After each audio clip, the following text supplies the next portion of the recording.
Ministère de la vérité restauratrice Mivresse avec Dr Gaoudé, tu connaîtras la vérité et la vérité t'affranchira.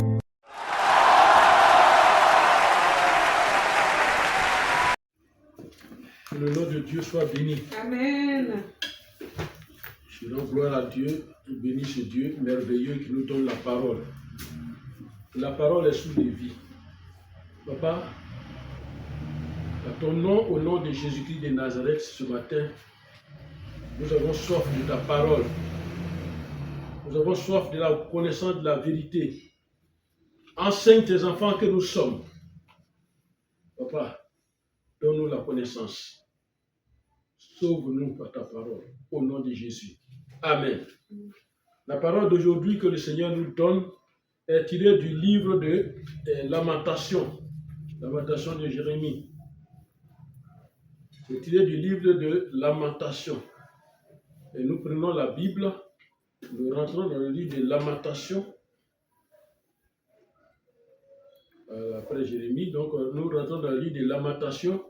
Lamentations chapitre 3, verset 19. Lamentation chapitre 3, Verset 19 au verset 23. verset 19. Jusqu'au verset 23, écoutons la parole de Dieu. Quand je pense à ma détresse Quand je pense à ma détresse, et à ma misère, ou quand je pense à ma misère, à l'absinthe à l'absinthe et au poison, et au poison, quand mon âme s'en souvient, mhm, elle est abattue au-dedans de moi. mhm, Voici ce que je veux repasser à mon cœur. mhm, Ce qui me donnera de l'espérance. mhm, Les bontés de l'Éternel ne sont pas épuisées. mhm. Ses compassions ne sont pas à leur terme. Elles se renouvellent chaque matin. Oh, que ta fidélité est grande. Parole de l'Éternel. Amen. Amen. Amen. Donc, cette parole, donc, tirée de Lamentation 3, est tirée de Lamentation 3, verset 19 au verset 23 que nous venons d'écouter. Alors, voici donc 5 versets tirés de ce chapitre-là, de Lamentation 3. Ce chapitre parle des souffrances et de la consolation. Il parle des souffrances et des consolations. Les Lamentations de Jérémie sont donc le livre de Jérémie, de Lamentations est en 5 parties, 5 chapitres. Donc j'allais dire 5 groupes. Et les 5 chapitres, donc de Lamentation 3, duquel nous tirons aujourd'hui, verset 19 au verset 23, évoque une série de souffrances et de consolations.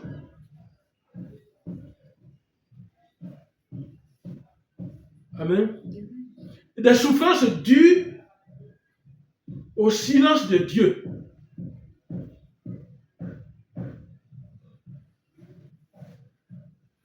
Et c'est pourquoi quand on rentre dans Lamentation 3, verset 8, on va écouter Lamentation 3. On est dans le livre de Matthieu. Il dit, j'ai beau crier et implorer du secours. Il ne laisse pas accès à ma prière. J'ai beau crier. Il y a des temps où on crie. On implore le secours. Mais l'accès à la prière, tu as comme l'impression qu'il n'y a même pas d'issue.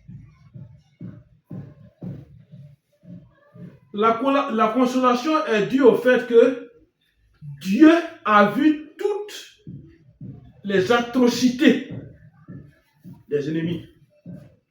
Dieu a vu toutes les atrocités des ennemis de son peuple. Et Dieu qui a vu leurs atrocités va répliquer. Amen. Dieu va répliquer. Alors, on est toujours dans Lamentation 3. Allons au verset 59. Dans Lamentation 3. Allons au verset 59. On va parcourir, on va lire. Éternel, Éternel, Tu as vu ce qu'on m'a fait souffrir. Éternel, tu as vu ce qu'on m'a fait souffrir. C'est-à-dire, Jérémie, il présente ça à l'Éternel, sa souffrance. Il dit, est-ce que tu vois ce qu'on me fait souffrir? Est-ce que tu vois ce qu'on fait souffrir ton enfant qui suit cette vidéo? Est-ce que tu vois? Regarde, Éternel, est-ce que tu vois ce qu'on me fait souffrir? Et puis quoi encore? Rends-moi justice. Rends-moi justice. Amen. Il dit, rends-moi justice. Parce qu'il sait que c'est Dieu, la justice de Dieu est plus grande au-dessus de toute justice. Il dit, rends-moi justice par rapport à tout ce qu'on me fait souffrir. Parce que, humainement parlant, je ne peux rien. Je n'ai pas de force spirituelle, je n'ai pas de force physique, je n'ai pas de force matérielle, financière pour me sortir de cette situation. Alors, rends-moi justice. Continuons. Tu as vu toutes les vengeances. Tu as vu toutes les vengeances des gens qui se vengent contre moi.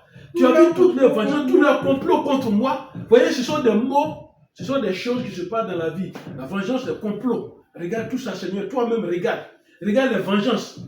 Je n'ai rien fait, mais regarde comment les vengeances contre moi. Regarde les complots contre moi. Éternel, tu as entendu leur Éternel, tu as entendu leur outrage. Comment on m'insulte, comment on me vilipende. Tu as entendu leur outrage. Tu as entendu ça.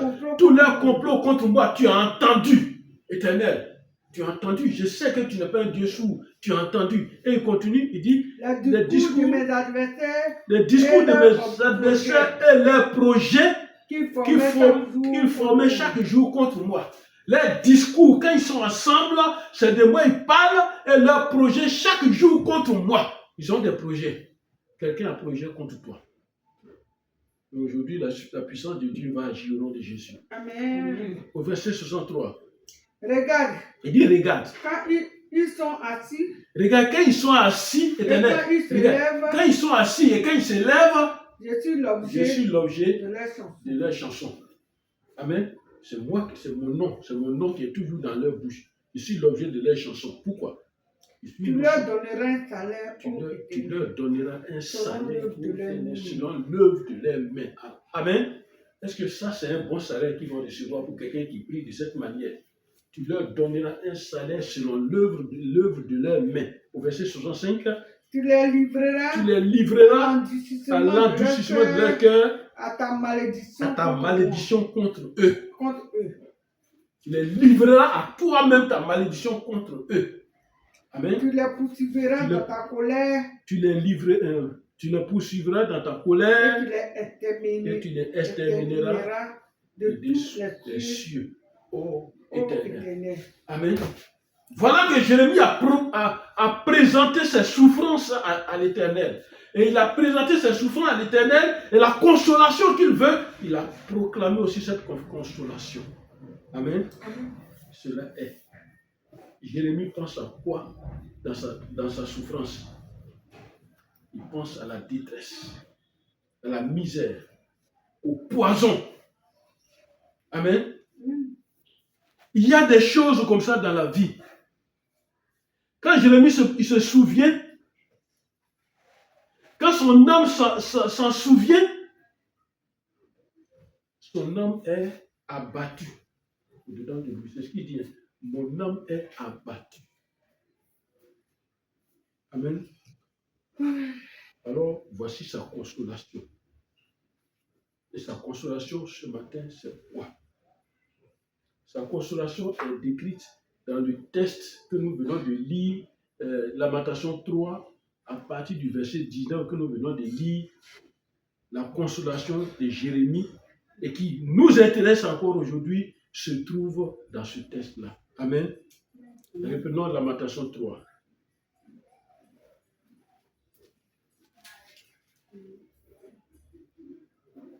Lamentation 3. À partir du verset 20. Quand mon âme s'en souvient, elle est abattue au-dedans de moi. Au verset 21. Voici ce que je veux repasser. Repasser à mon cœur. Voici ce que je vais ramener dans mon cœur. Je vais repasser à mon cœur. Ce qui me donnera de l'espérance. Jérémie dit, il y a quelque chose qui va me donner de l'espérance. Moi, je vais exprimer ça. Ça va me donner de l'espérance. Amen. Alors, dans cette espérance, il y a des choses que Jérémie va citer. On continue, on va au verset 22. Jérémie va citer. Il dit, voilà, c'est là que je vais trouver mon espérance. Alors, je vais trouver mon espérance, mais comment? Dans quoi? Alors, verset 22. Les bontés de l'Éternel ne sont pas épuisées. L'Éternel ne sont pas épuisées. Amen. Toi qui m'écoutes ce matin, on appelle notre Dieu le Dieu de toute bonté, le Dieu d'amour, le Dieu bon. Jérémie te dit ce matin que les bontés de l'Éternel ne sont pas épuisées, ça ne s'épuise pas. Ça finit pas. Dieu est bon. Il est tellement bon que même si tu décomptes, tu te retrouves dans la boue, Dieu va toujours dans sa bonté avoir pitié de toi. Amen. Amen. Il dit les bontés. Je reconnais que les bontés de l'Éternel ne sont pas épuisées. Et puis quoi encore? Un autre élément. Ses compassions ne sont pas à leur terme. Tes compassions ne s'arrêtent pas. C'est pas là. Tes compassions n'ont pas de fin. C'est pas à leur terme. Amen. Amen. Amen. Et il continue, il dit, elle se renouvelle Chaque matin. C'est-à-dire, il y a un renouvellement. Il y a un renouvellement. Il y a un renouvellement. Alors aujourd'hui, nous allons parler de quoi? L'espérance. Amen. Amen. On va parler de l'espérance. Alors suivez-moi bien. Là, c'est le thème du jour. L'espérance. Alors suivez-moi bien. Amen. On parle de l'espérance. Il faut dire espérance. Espérance. Voilà. L'espérance. L'espérance. Voilà. Amen. Ce sont des choses importantes dans la vie de l'homme. Et c'est Jérémie qui nous pousse à découvrir quelque chose d'important dans ce mot-là. À découvrir quelque chose d'important, de spirituel. C'est un mot qui travaille beaucoup dans le monde spirituel invisible. Amen. Alors, dans ce monde, nous avons 3 espérances. L'espérance de l'homme lui-même, c'est-à-dire toi et moi, on a nos espérances. C'est ce à quoi on s'attend. On a nos espérances, toi et moi, l'espérance de l'homme. Et nous considérons, amen, Amen. nous considérons les réalisations de nos souhaits. On veut quelque chose, on espère. Et ton espérance, la question qu'on doit se poser aujourd'hui, ton espérance est assise sur quoi? Ou bien sur qui? Là, c'est l'espérance de l'homme, ça. Et les hommes, ils placent leur espérance en l'homme. Mais la Bible dit, qu'est-ce que l'homme pour que tu tiennes compte de lui? Ça, c'est l'espérance de l'homme. L'autre espérance, c'est l'espérance du diable, qui est sous 2 aspects. Il y a celui-là qui est contre toi. Quelle est son espérance? Et puis il y a le diable lui-même qui agit. Quelle est son espérance? Lui et ses adeptes. Le diable a aussi des espérances. Amen. À quelle espérance tu es confronté sans le savoir? Et je vous dis, toutes ces choses, c'est comment le monde fonctionne que je dis tous les jours. Comment le monde fonctionne. On n'a même pas besoin de chercher à avoir révélation. Comment le monde fonctionne. Amen.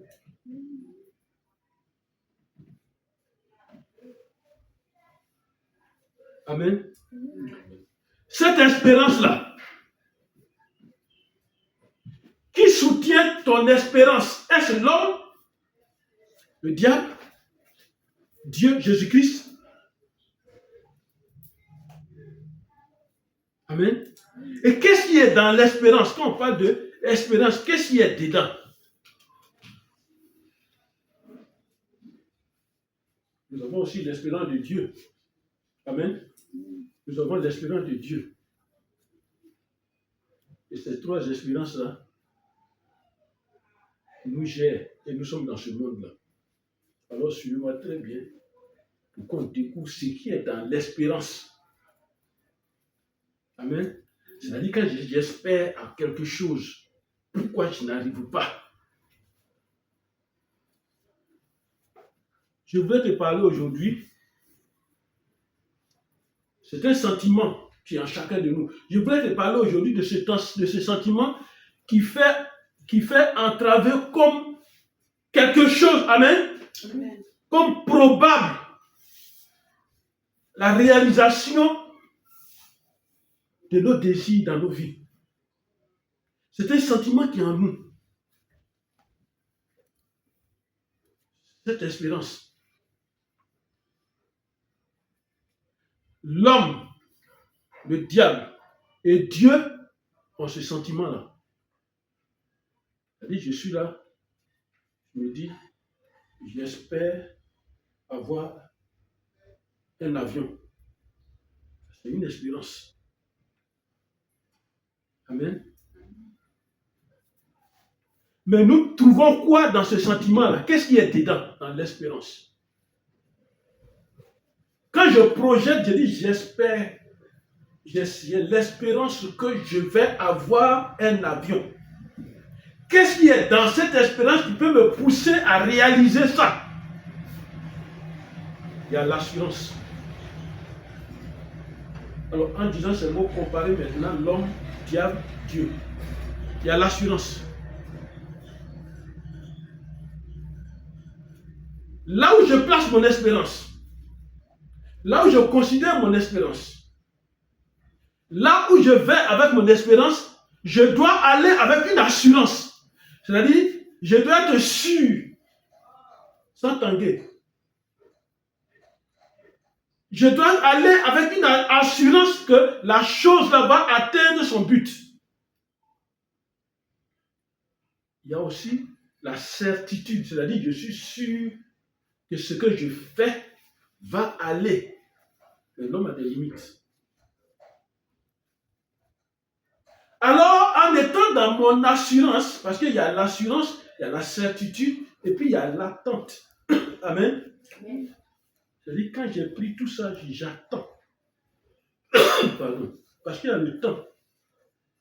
J'attends, il y a l'attente. Il y a la confiance. Et puis il y a la conviction. Je suis convaincu que ce que j'ai décidé, ça va se réaliser. Amen. Je répète à moi. Je suis convaincu que ce que j'ai prévu va se réaliser au nom de Jésus. Amen. Vous savez, nous les hommes, quelquefois, nos foi chancellent. Tu peux avoir la foi et puis après ça repasse. La foi, bon, ça peut disparaître, ça vient, nos foi chancellent. Mais le diable et Dieu n'ont aucun problème avec leur foi. Je répète, le diable et Dieu n'ont aucun problème avec leur foi. Je donne un exemple. Quand celui qui marche avec le diable, quand il se ferme ses yeux, il est tranquille. Il ne parle pas. Il oriente ce qu'il veut là. C'est ça, il dicte à une personne. Et pendant que lui, il dit, il ne pense même pas à sa maison qui n'est pas payée. C'est ça la foi. Il ne pense pas à ses problèmes qui l'attendent. Non, il oublie tout ça. Et puis il dirige, lui, sa foi, ce que lui veut là, sa volonté, il dirige ça vers la personne. Va faire accident. Pendant qu'il dit va faire accident, il ne dit pas on va m'expulser de la maison, je n'ai pas payé. Non, il ne dit pas ça. C'est ça le degré de la foi. Et c'est ça Dieu et Satan, ils exploitent. Et c'est pourquoi Jésus-Christ nous dit ayez la foi. Parce que c'est dans la foi que ce que je dis dans l'espérance va se manifester. Amen. Amen. Et deux, ils ont maîtrisé leur foi. Ils n'ont pas de problème à leur foi. Maintenant, écoutons l'homme de foi parler. L'homme qui a la foi. Écoutons-le parler. Retournons dans Lamentation 3. Retournons dans Lamentation 3, verset 21. Écoutons la parole de Dieu. Verset Voici 21. ce que je veux Il dit, repasser voici ce en que mon je cœur. veux repasser dans mon cœur. Mhm. Ce qui me donnera de l'espérance. Voilà ce qui va me donner de l'espérance. Ça veut dire que toi, l'homme tout seul, tu ne peux pas avoir de l'espérance. Voilà, mais voilà ce qui va me donner de l'espérance. Et on a cité, la bonté de l'Éternel va faire que je vais espérer. Parce que si je ne sais pas que Dieu est bon et qu'on m'a enseigné que Dieu est mauvais, tout ce que je vais faire là, il n'y a pas d'espoir dedans. Ça ne va pas réussir. Amen. Malheureusement, le monde est rempli de l'espérance du diable. Tu vas te dire que ce que tu es en train de dire, ça ne va pas se réaliser. Et tu vas croire. Amen. Nous devons croire aux bontés de Jésus-Christ. Il y a des gens qui limitent notre Dieu. Dieu ne peut pas faire ça. Dieu est comme ça. Dieu est ça. Dieu est méchant. Dieu frappe. Dieu tue. Dieu fait ça. Dieu est fâché. Dieu fait. Non. Les bontés de l'Éternel ne sont pas épuisées, dit la parole de Dieu au verset 22. Les bontés de l'Éternel ne sont pas épuisées. Ça ne finit pas. Nous devons croire aux bontés de Jésus-Christ. Amen. Pourquoi? Parce que son Père qui s'appelle l'Éternel, il est riche en bonté et en fidélité, dit Dieu.